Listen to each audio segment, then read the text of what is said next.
When teaching a 5-year-old about an IV placement, there's a few things that you have to consider. First is that they're in the initiative versus guilt stages and the pre-operational stage. That means that they're on the cusp of understanding logical reasoning, but also they still have pretty wild imaginations. So you have to keep that in mind by being honest, straightforward, and to let them know exactly what's going on. Children at this time are fearing their separation from their mom and dad, but then they also are fearing body mutilation. They can perceive their illness as punishment for a wrongdoing. So we have to reassure them that it's not something that they did, that this just happened.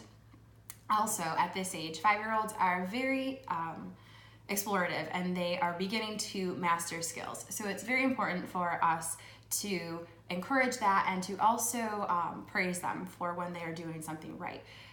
When we praise them, they will continue to keep doing what they're doing, which helps accomplish goals of what the physicians want. So in this scenario, the 5-year-old has come into the hospital for her tonsils to be removed. I'm not sure if she knows what about that, but that's a different teaching. So this scenario picks up after the child life specialist has entered the room, has done introductions, has given a report, and has asked the child what she knows about her current situation. She doesn't really know much about what's going on, but she seems pretty eager to learn and to get the ball rolling. So before your surgery, there's a few things to know. So you are going to have a special kind of medicine in order to get through the surgery. This medicine is going to make you really, really sleepy. So sleepy that you're going to fall asleep and you're going to take a nap. And then when you wake up, the surgery will be all done and then you won't have felt anything. Pretty cool, right?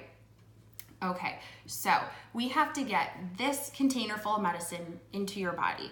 And the way that you're going to do that is the nurse is going to put a tube called an IV into your hand, right about here. Do you know anything about IVs?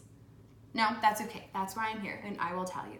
So you get to pick. Do you like your right hand or do you like your left hand?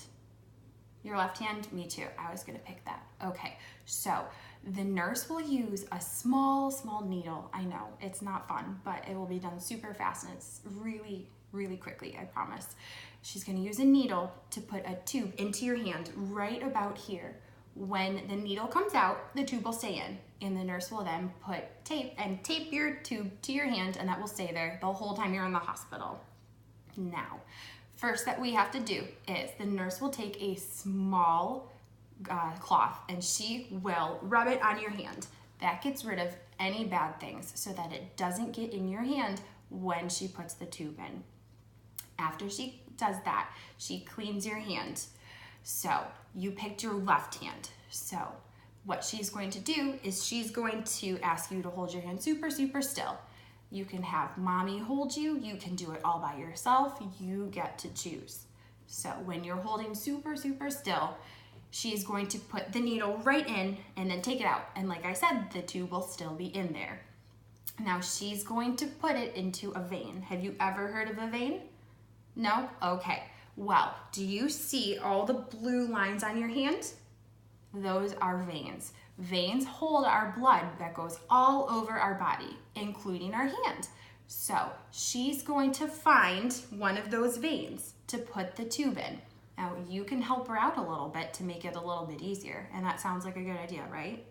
Yeah, so we are going to get your blood pumping. So what I want you to do is I want you to help me with this. I want you to open your hand and close your hand really tight and make a fist. Now, when you hold your fist like this, all the blood comes into your hand, and that makes it a lot easier for the nurse to get your blood. So we're going to do this 3 times. I want you to open and close your fist really tight 3 times.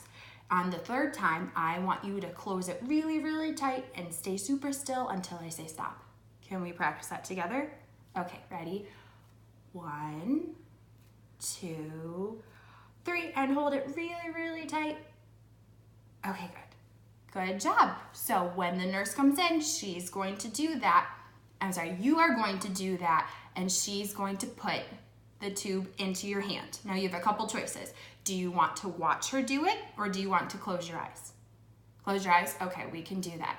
Do you want me to play a special song in the background, or do you want it to be quiet? You want to do a song? Okay, we can play some music. And do you want to hold your breath when she does it, or do you want to keep breathing? Keep breathing? Okay, we can do that.